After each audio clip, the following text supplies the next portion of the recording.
जनाब इब्राहिम ने अपने बेटे इस्माइल से कहा, ए मेरे लाल, ए मेरे बेटे, मैंने ख्वाब देखा है कि मैं तुझको ज़बह कर रहा हूं। मैंने ख्वाब देखा है कि मैं तुझको ज़बह कर रहा हूं। तो अगर आज कोई बाप अपने बेटे से कह दे कि मैं ख्वाब देखा हूं कि ऐसा मैं कर रहा हूं, बेटा नजर चुरा के ऐसा भागेगा कि फिर सारी जिंदगी वो अपने बाप के सामने नहीं आएगा कि बाप अपने बेटे को ज़बह कर देगा। सिर्फ बाप काम बता दे कि तुमको 5 घंटे ये काम करना है, बाप जब तक है डर के मारे काम में लगा है। जहां बाप नजर से हटा वो बच्चा भाग के खड़ा हो गया, कोई न कोई बहाना, पेशाब का, पखाना का बहाना बनाया। अब जनाब इस्माइल ने क्या कहा, या अबती फअल, क्या कहा, ए मेरे बाप, जिस बात का हुक्म आपका रब आपको दिया है वह काम कर गुजरिए, आप कर जाइए। मैं हाथ नहीं झाड़ूंगा, मैं सर नहीं फेरूंगा, मैं नहीं भागूंगा, मैं नहीं उछलूंगा कूदूंगा, मैं नहीं गर्दन हटाऊंगा। सातजिदुनी इंशाअल्लाहु मिनस साबिरीन, अनकरीब आप मुझे सब्र करने वाला पाएंगे। जनाब इस्माइल को जब लेटा दिया गया, जनाब इब्राहिम अलैहिस्सलाम जब उसके सीने पे चढ़ गए और छुरी चला दी, इस्माइल अलैहिस्सलाम ने उफ तक नहीं कहा।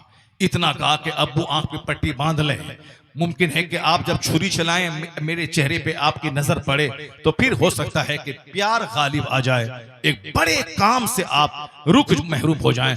नहीं, आप मेरे खून में लथपथ कपड़े को मेरी अम्मी को दे दें, उसे सब्र का पैगाम दे दें, और आपको जो हुक्म आपके रब ने दिया है आप कर गुजरिए।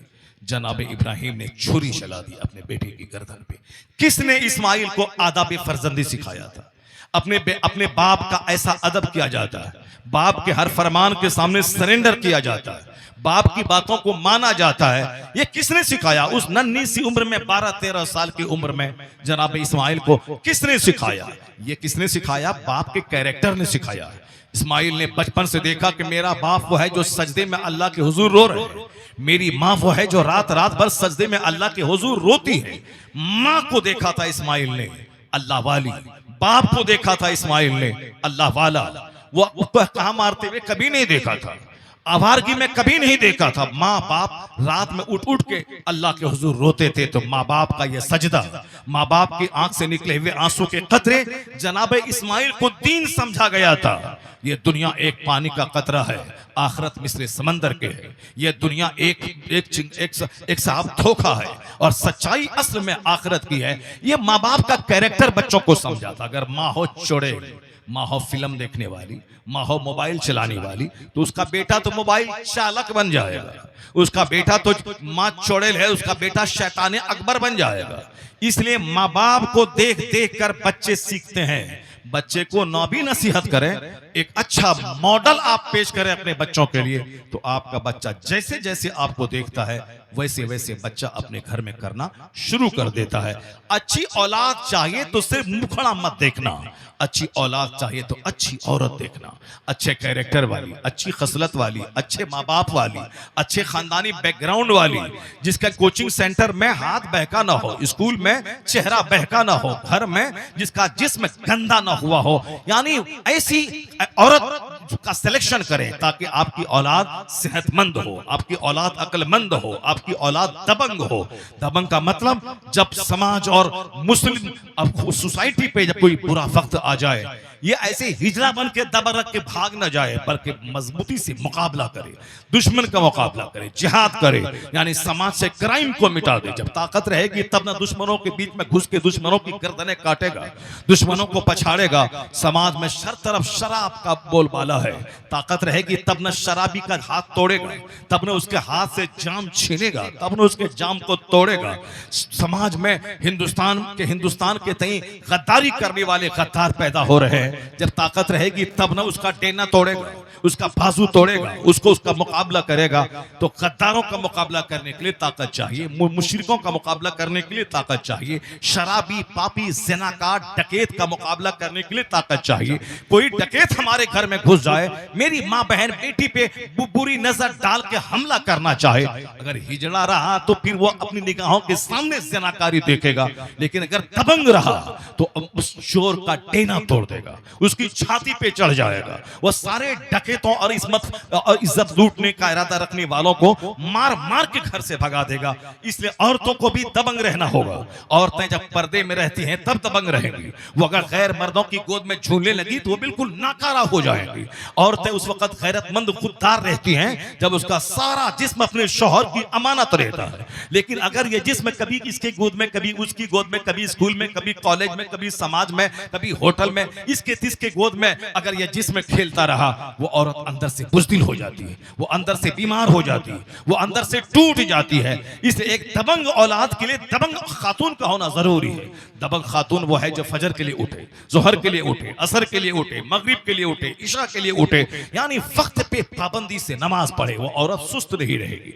जो सुबह बिस्तर से उठ के नमाज पढ़ेगी वो कभी काहिल नहीं होगी। उसको हाथ में तस्बीह लेकर पूरे मैदान में घूमने की जरूरत नहीं है। जिस तरह आजकल औरतें घूम रही हैं, आज साहब शुगर का मर्ज हो गया, गैस्ट्रिक का मर्ज हो गया, वो बाहर घूम रही हैं, मत घूमे।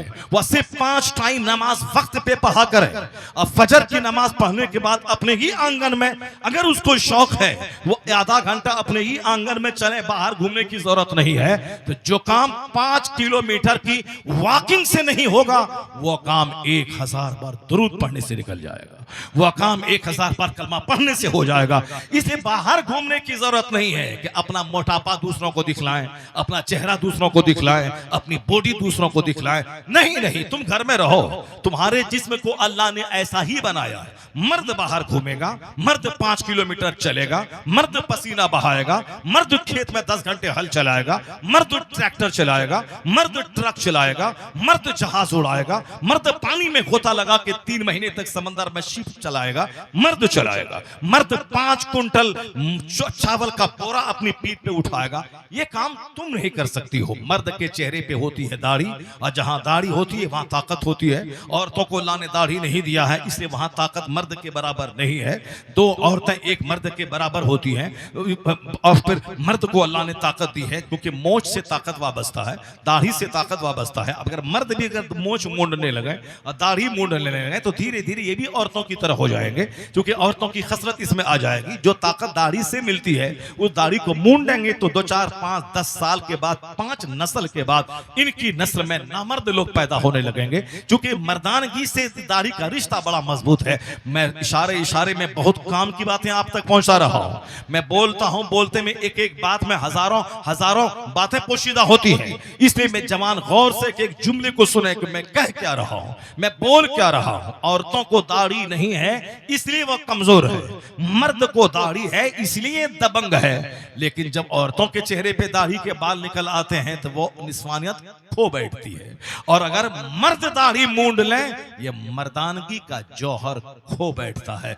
इसलिए औरतों के चेहरे पे दाढ़ी ऐब है, और मर्दों के चेहरे पे दाढ़ी न रहना ये मर्दों के लिए ऐब की बात है। जो आजकल यहूद व नसारा और फिल्मी कल्चर को देखने के बाद दुनिया के अक्सर नौजवान जो दाढ़ी मूंढ रहे हैं, गोया अपने हाथों से अपनी ताकत को ज़बह कर रहे हैं, अपने हाथों से अपनी मर्दानगी को ज़बह कर रहे हैं, अपने हाथों से अपनी एनर्जी को तबाह बर्बाद कर रहे हैं। तो मर्दों का ताकतवर रहना जरूरी है, औरतों का ताकतवर रहना जरूरी है।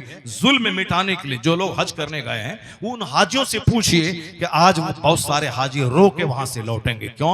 ये रुकन छूट गया, वो फर्ज छूट गया, वो वाजिब छूट गया, ये अदा नहीं कर पाए, वो मुस्तहब छूट गया। यानी सारे हाजी रो के, खासकर हिंदुस्तान पाकिस्तान के हाजी रो के आते। चूंकि हिंदुस्तान पाकिस्तान के हाजी 70 साल, 80 साल, 90 साल, 60 साल, 50+ में हज करने जाते हैं। पहले इनको मकान बनाना है, बेटी की शादी दिलानी है, बेटा को नौकरी दिलानी है, सब काम कर लेना है, तब उसके बाद मरने के लिए हज को चले जाना है। अब अगर मर भी गए तो कोई परवाह नहीं है।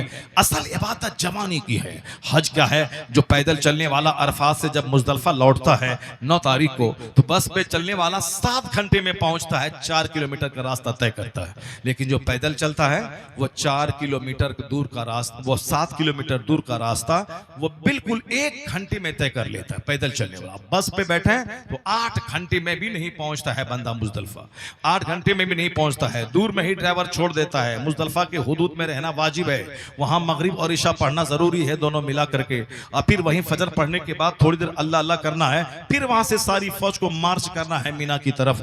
ये मुजदलिफा और अरफात और मीना के बीच में पड़ता है। बस से जाएंगे तो ये 4 किलोमीटर तय करने में 8 घंटे लग जाएंगे, लेकिन बदन में ताकत रहेगी तो बिल्कुल चुटकी में आधा घंटा पौने घंटा ऐसे निकला वैसे निकला, मुजदलिफा पहुंच गया, वहां जाके मगरिब पढ़ा, इशा पढ़ा, फिर 2-4 घंटे सो गया, उसके बाद उठा, फिर फिर अल्लाह अल्लाह किया तो तिलावत किया, फिर फजर पढ़ा, फजर के बाद जिक्र किया, फिर वहां से मीना के लिए मार्च किया। कमजोर आदमी इसी तरह से रो रो के वहां से आता है, रुक न छोड़ता है, उसको दम देना पड़ता है, यानी कुर्बानी देनी पड़ती है उस जुर्म के बदले में जो जुर्म उसको नहीं करना चाहिए। तो हिंदुस्तान का अक्सर हाजी कमजोर होते हैं, इंडोनेशिया के हाजी मजबूत होते हैं। 17 साल में, 18 साल में, 19 साल वहां के लोग हज करते हैं, और शादी में वहां के लोग ये पूछते हैं, जैसे हिंदुस्तान में पूछते हैं हम लोग, लड़की डीएलएड करी कि नहीं करी, लड़का को नौकरी है कि नहीं है, लड़का बीपीएससी कंप्लीट किया कि नहीं किया, ये हम लोग पूछते हैं। चाहे लड़का बदअखलाक हो, बदतमीज हो, नौकरी मिल गई तो इससे बड़ा खुशकिस्मत कोई नहीं। चाहे उसकी बेटी को मारे, उसकी बेटी को घर से बाहर निकाले, उसकी बेटी को तलाक देने की धमकी दे, उसकी बेटी को घर से बाहर छोड़ दे,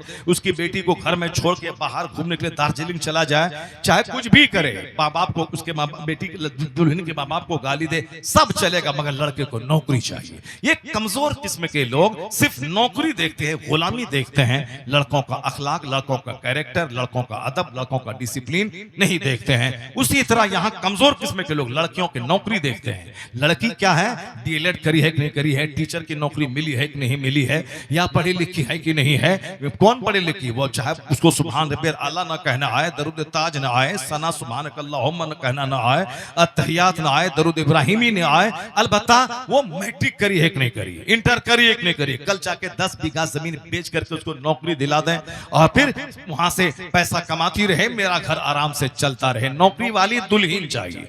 अब वो चाहे उसका 2-4 हमल गिरा हुआ हो, सब चलेगा, मगर नौकरी वाली दुल्हन चाहिए। क्या गंदी सोच होगी। एक बंदा नहीं पूछता कि लड़का हज किया है, लड़का उम्रा किया है। ये तो ऐब है हिंदुस्तान में कि जवान लड़का कैसे उम्रा कर लेगा, जवान लड़का कैसे हज कर लेगा, माँ बाप ने हज नहीं किया, ये कैसे हज कर लेगा। ये जहालत की रस्सी में जकड़ा हुआ ये लोग आदमी, अब माँ बाप के बगैर ये हज नहीं कर सकता है। माँ बाप के पास अगर पैसा है तो वो कुर्बानी करेगा, अगर उसके पास पैसा नहीं है तो कुर्बानी वाजिब नहीं है।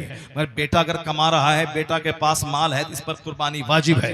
बाप के पास माल नहीं है तो वाजिब नहीं है। शौहर के पास माल है तो हज फर्ज है, बीवी के पास माल नहीं है तो हज फर्ज नहीं है।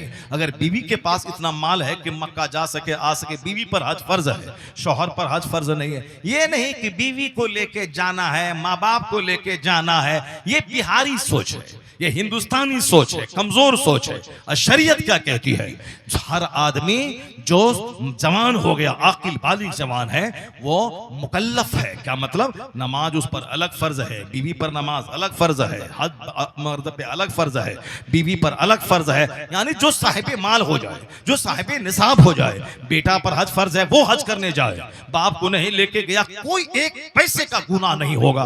मगर ये जाहिल समाज उस हज करने वाले बेटे जिस पर हज फर्ज हो गया उसको ताना देता है। क्या ताना देता है कि बाप को नहीं करवाया, अपना कर लिया। यानी सीने में जो हसद की आग लगी है कि मैं नहीं गया, ये क्यों चला गया, उस आग को बुझाने के लिए उनके माँ बाप का नाम लेता है। उनके माँ बाप से कोई हमदर्दी नहीं है इस बदतमीज को, चूंकि माँ बाप से क्या हमदर्दी उसको होगी, माँ बाप से हमदर्दी उसके बेटे को होगी कि इस बदतमीज को होगी। ये बदतमीज माँ बाप का नाम इसीलिए ले रहा है क्योंकि इसको पच नहीं रहा है कि ये मेरे समाज का मेरा साथी ये हज करने कैसे चला गया। उसको मतली आ रही, उसको उल्टी आ रही है। उसी उल्टी की भड़ास निकालने के लिए वो माँ बाप का नाम ले रहा है। शरीयत का कानून है कि माँ को अलग मरना है, कब्र में हिसाब देना है, बीवी को अलग मरना है, शौहर को अलग मरना है, माँ बाप को अलग मरना है। अगर शौहर पे कुर्बानी वाजिब नहीं है, बीवी के पास 5-1 लाख रुपए का जेवर है तो हर साल औरत पे कुर्बानी वाजिब है।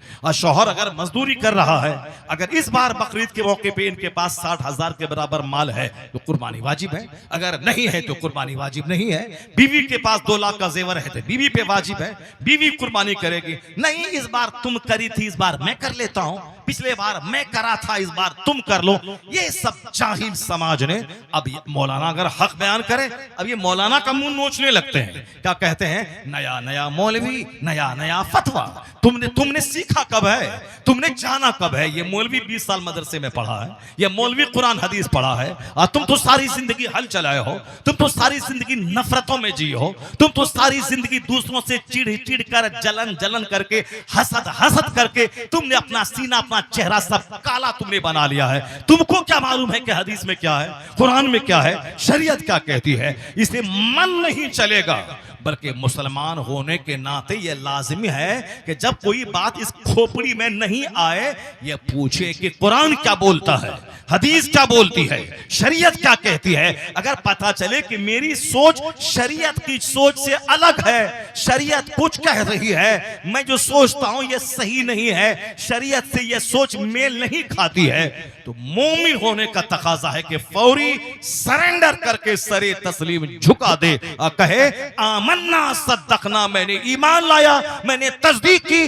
वो बात सच्ची है जो अल्लाह ने कही है, रसूलुल्लाह ने कही है, मेरी बात झूठी, अल्लाह रसूल की बात सच। वाह वाह, बहुत खूब, सुभान अल्लाह। ये होना चाहिए। इसलिए तो अगर कम पढ़ा लिखा कट पढ़वा मौलवी, ये कट पढ़वा मौलवी भी बड़ा खतरनाक होता है, जो सिर्फ सर पे टोपी लगा लिया, चेहरे पे दाढ़ी रख लिया, बदन पे जुब्बा पहन लिया, 2 साल मदरसे में रह के कुरान खानी करता रहा, अब समाज में आ गया, ठीक से बहारे शरीयत का एक जुमला पढ़ना नहीं आता, ठीक से अनवारे शरीयत भी नहीं पढ़ा है, वह सिर्फ जाके कुरान खानी किया है और वहां से घूम के चला आया है। और ये भी जाहिलों की तरह ही सोचता है, जाहिलों की तरह ही बोलता है। जाहिल जो बोलते हैं, हाँ माँ बाप हज नहीं किया, बेटा कर लिया, ये जाहिल मौलवी भी वही बातें करता है, क्योंकि ये शरीयत तो पढ़ा नहीं है, ये तो सिर्फ कुरान खानी किया है। यहाँ कुरान खानी किया, 10 टका मिल गया, खा लिया चॉकलेट, वहाँ कुरान खानी किया, 50 टका मिल गया, टोपी खरीद लिया, वहाँ कुरान खानी किया, वहाँ 200 रुपये मिल गया, जुब्बा खरीद लिया।